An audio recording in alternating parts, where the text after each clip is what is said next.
The World Cup is, without a doubt, the planet's best sporting event. Therefore, it is no surprise that it is the ultimate goal of every football player to represent their country in the prestigious tournament. Football's greatest spectacle brings together the world's best national teams as well as the best players. Indeed, the likes of Platini, Maradona, Pele, Zidane, Beckenbauer, and Roberto Baggio have graced the tournament with their immense talent. The FIFA World Cup 2022, which is currently ongoing, is also playing host to star names like Lionel Messi, Cristiano Ronaldo, Neymar, Kylian Mbappe, and Robert Lewandowski.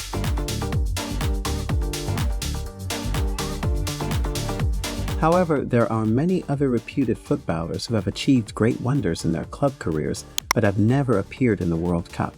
Some of these players have simply been unlucky due to the countries they represent, while others have been just unlucky. Whether through injury, consistently failing to qualify, tragedy, or even weird personal issues, here are 10 of the finest players ever who have never played in the FIFA World Cup. Be sure to like this video, comment, share, and subscribe to the New Africa Sports channel for more interesting World Cup and general sports content. And now, the list.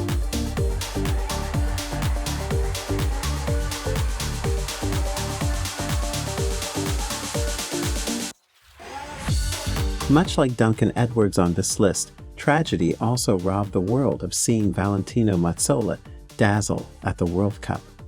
The Italian attacking midfielder and forward is widely considered one of the best number 10s of all time.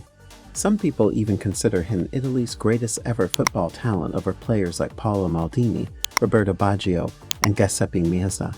His career collided with the Second World War, keeping him and many other players out a lot of football in action. He earned 12 caps and scored 4 goals between 1942 and 1949, and would definitely have been in the 1959 Italian World Cup team if tragedy did not strike. Mazzola captained the world-class Torino team, nicknamed the Grande Torino, a side recognized as one of the best in the world during the second half of the 1940s. He perished in the 1949 Superga air disaster that killed the entire Torino football team, preventing him from ever featuring in a World Cup game.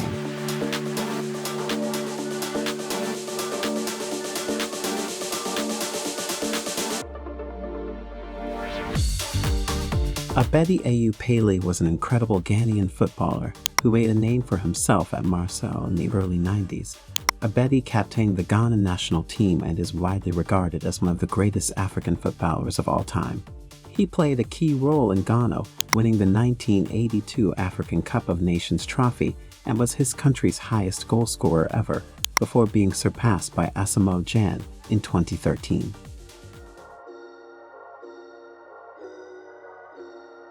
Ayew has also won the France Football African Player of the Year award 3 times, was the first winner of the BBC African Sports Star of the Year in 1992, and won the corresponding Confederation of African Football Award twice. He was also awarded the Golden Ball Award for being the best player at the 1992 African Cup of Nations and was the man of the match in Marseille's historic UEFA Champions League final win over Milan in 1993. Despite all these successes, Ayew never displayed his abilities on football's biggest stage as Ghana failed to qualify for the Mondial during this lengthy career.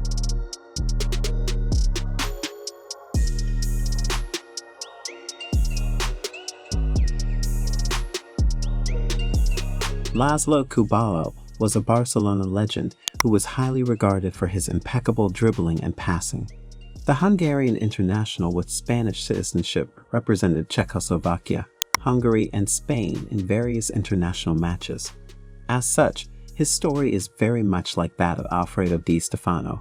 Incidentally, both players were chosen to represent the Spanish team that qualified for the 1962 World Cup in Chile, but neither player could make it due to injury.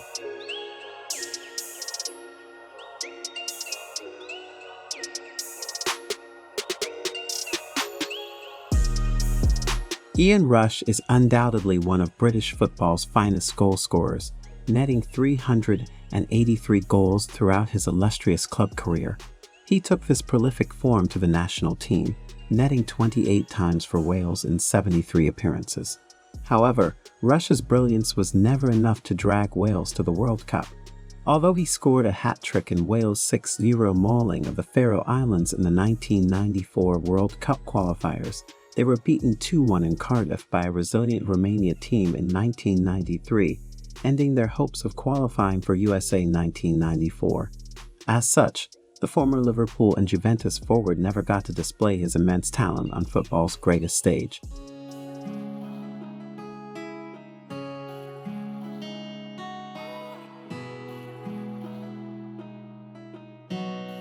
Duncan Edwards was an English footballer who plied his trade at Manchester United as one of the Busby Babes, the young United team formed under manager Matt Busby in the mid-1950s.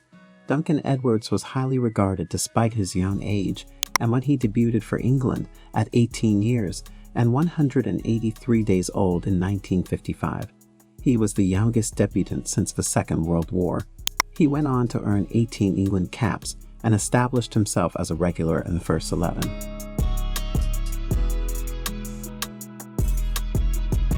Edwards featured in all 4 of England's qualifying matches for the 1958 World Cup, scoring 2 goals in the process, and many pundits were confident he would be integral to the 3 Lions in the 1958 World Cup in Sweden.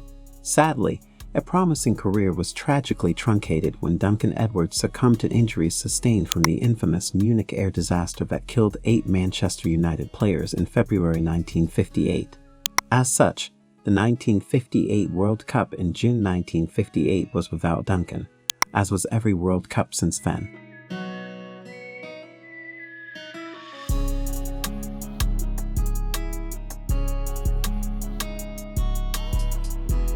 Ryan Giggs is the most decorated player in English football, amassing a staggering 34 trophies in his long playing career. The Welshman started his international career with England's junior team but wasn't eligible to represent the senior side. He earned his first Wales cap at just 17 years and 320 days old, which was the record youngest at the time. Wales came agonizingly close to qualifying for USA 1994, but lost to Romania in the qualifiers due to a penalty miss. The current crop of Welsh players has brought Wales to its first World Cup since 1958, and they have exciting players in the squad like Gareth Bale, Aaron Ramsey, and Daniel James. Giggs was also part of a golden generation featuring players like Ian Rush and Neville Southall, so it is a pity that he and his teammates, in their prime, were never able to secure Wales a spot in the Mundial.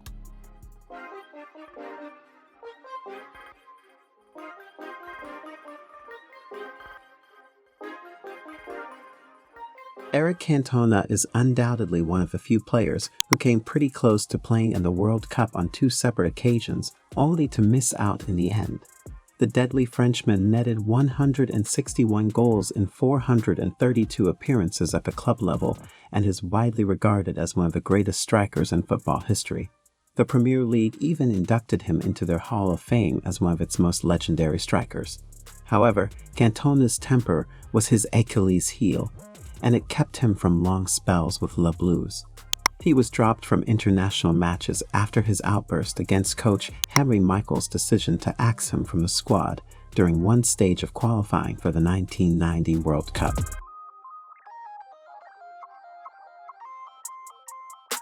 Cantona also missed out on the 1994 World Cup as France failed to qualify altogether, losing to Bulgaria in a must-win qualifier.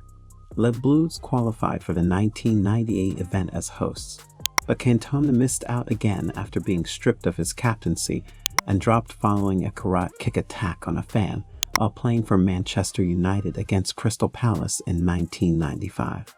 At the time, he was France's captain and an integral part of coach Ange Jacquet's plans, but Zinedine Zidane replaced him and the rest is history.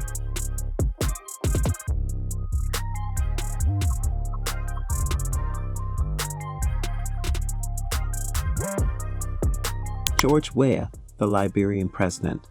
Yes, that is the guy. He may be wearing a suit every day and looking all prim and proper, but do not let that fool you. George Weah was a monstrous striker in his days and is arguably the greatest African footballer of all time. To date, Weah is the only African to win the FIFA World Player of the Year in Ballon d'Or. He is also a three-time African Footballer of the Year, winning the award in 1989, 1994, and 1995. He also came in second, right behind the legendary Brazilian superstar in the 1996 World Player of the Year rankings.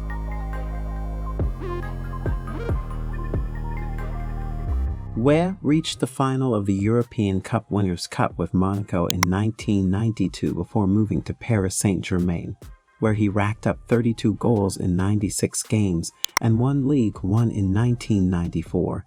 He also moved to AC Milan in 1995 and scored 46 goals in 114 league appearances, winning the Serie A twice. Sadly, football's grandest stage never got to see Weah's talents because he represented Liberia, a team that has never qualified for the World Cup. The closest he got to qualifying for the prestigious event was before Korea-Japan 2002, with Liberia missing out by just 1 point.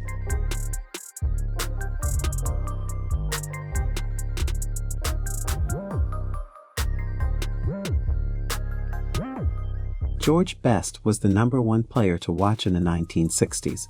The Manchester United winger is one of the best the world has ever seen and is widely remembered for his pace, 1v1 ability, acceleration, and finishing skills.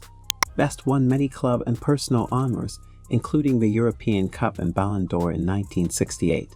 However, like George Weah, Bestie suffered from playing for one of the smaller countries in world football. Northern Ireland never qualified for the Mundial in Best's prime years, but eventually booked their spot in the competition in 1982. By then, Best was in the twilight of his career and very unfit, so he did not earn a place in the squad at the ripe old football age of 35.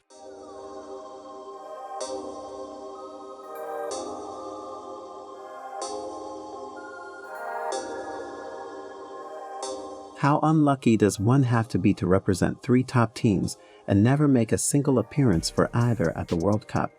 Well, to hold this unenviable record, you'd have to be Real Madrid's Alfredo Di Stefano, the most unfortunate player in World Cup appearances history. Di Stefano is regarded by many, including Maradona and Pele, as the best footballer of all time. He netted 216 goals in 282 league games for Real Madrid and won 8 La Liga titles and 5 European Cups alongside Ferenc Puskás. However, despite getting the opportunity to represent Spain and Argentina at the World Cup, Di Stefano never featured in the tournament.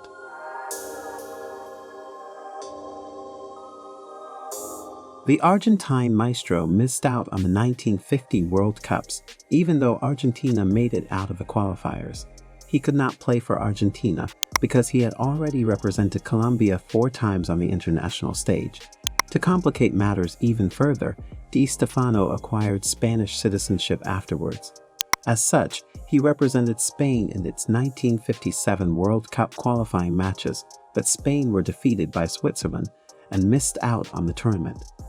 Di Stefano got another shot at the World Cup in 1962, but he was ruled out due to an injury, which eventually led to his retirement from international football.